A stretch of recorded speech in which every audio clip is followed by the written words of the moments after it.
You know that feeling when you're watching Ford Field empty out after a tough loss, and you can almost hear the gears turning in Dan Campbell's mind?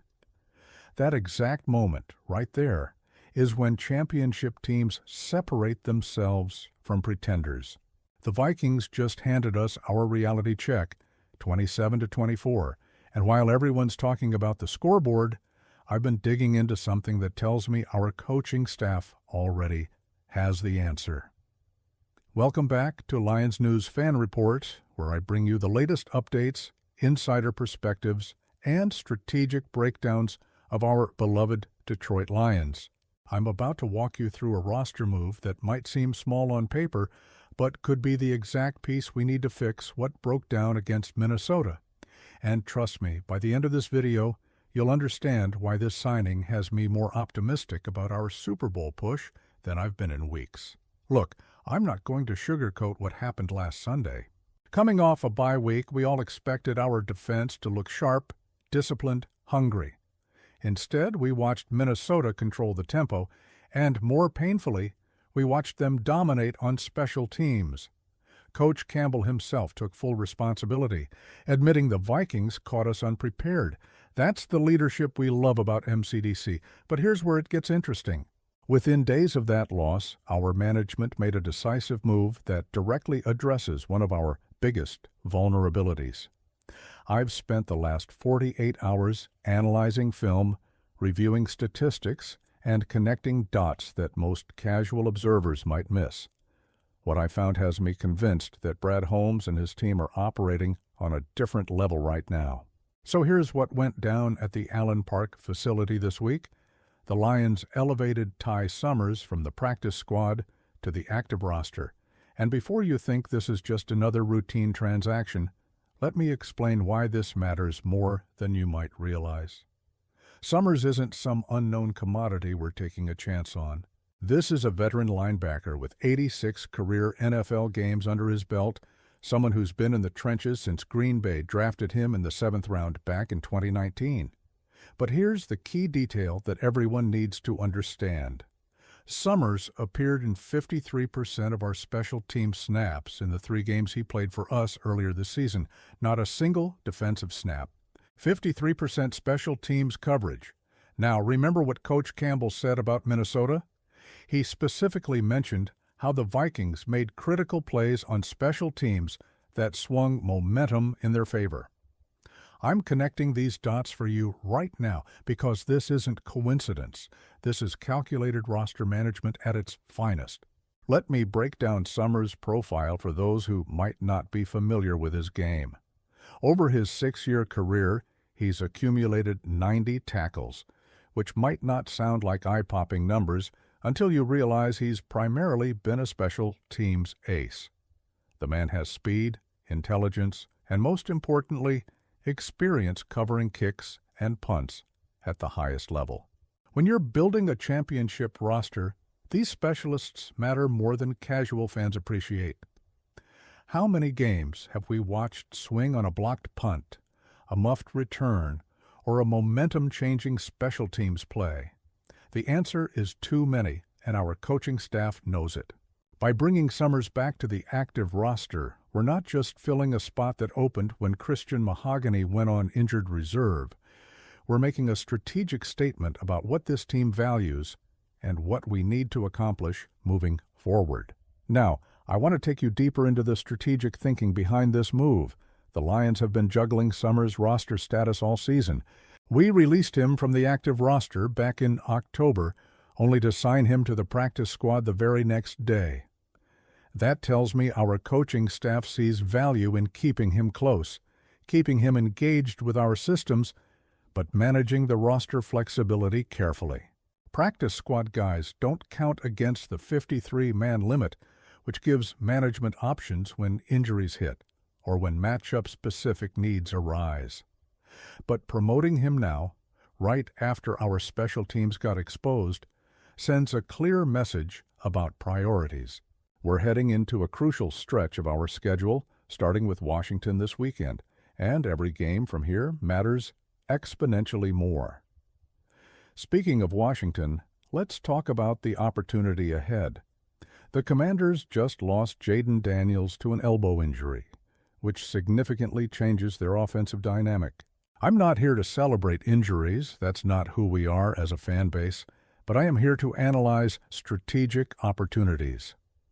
Washington's backup quarterback situation creates scenarios where field position becomes even more critical.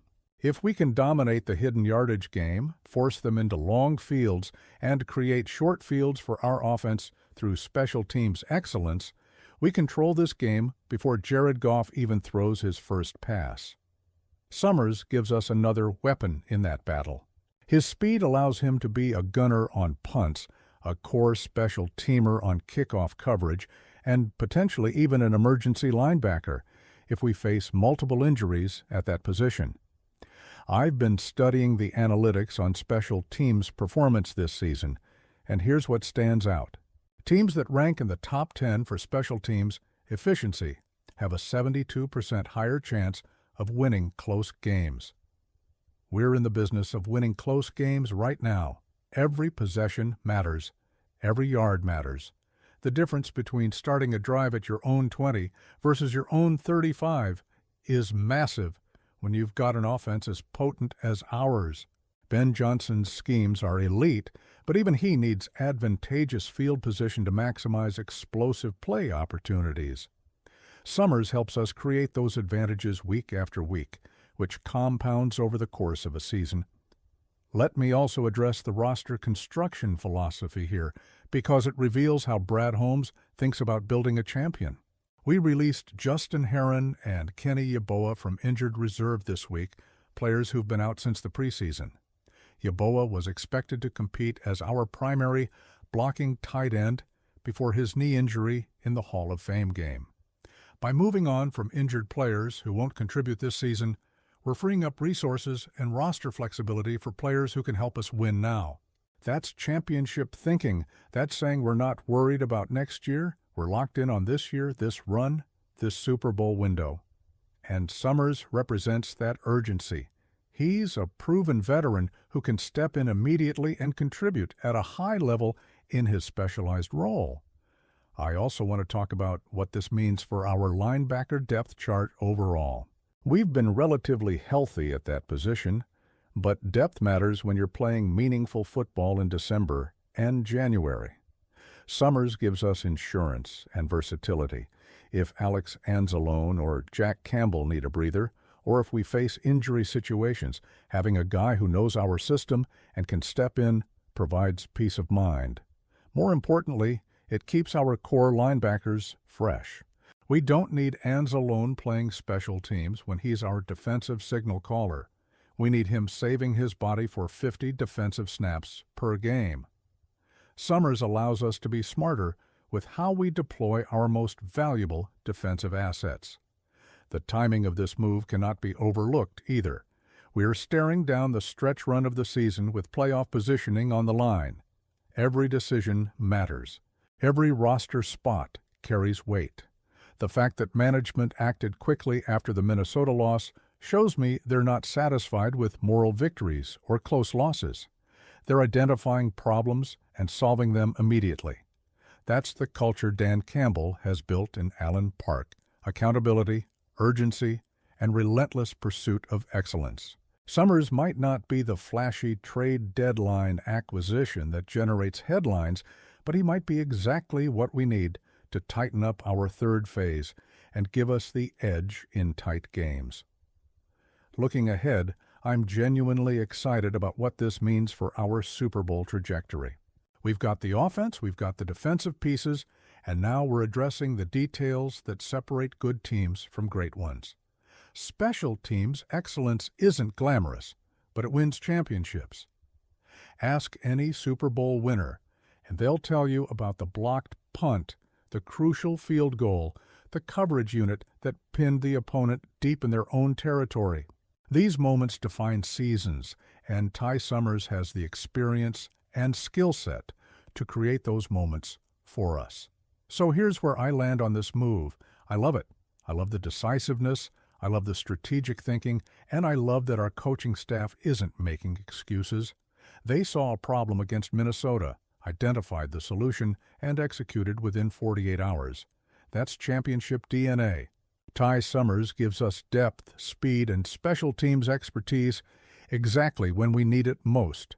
As we prepare for Washington and beyond, having another reliable veteran who can make plays in the third phase could be the difference between fighting for a wild card and securing home field advantage throughout the playoffs. Now, I want to hear from you. Do you think Summers can make an immediate impact on our special teams? Are you as encouraged as I am about how quickly our management responded to the Minnesota loss? Drop your thoughts in the comments below because I read every single one, and your perspectives help shape how I analyze these moves.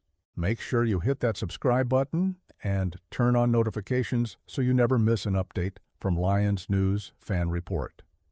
We're bringing you the fastest news, the deepest analysis, and the most passionate coverage of our Detroit Lions every single day.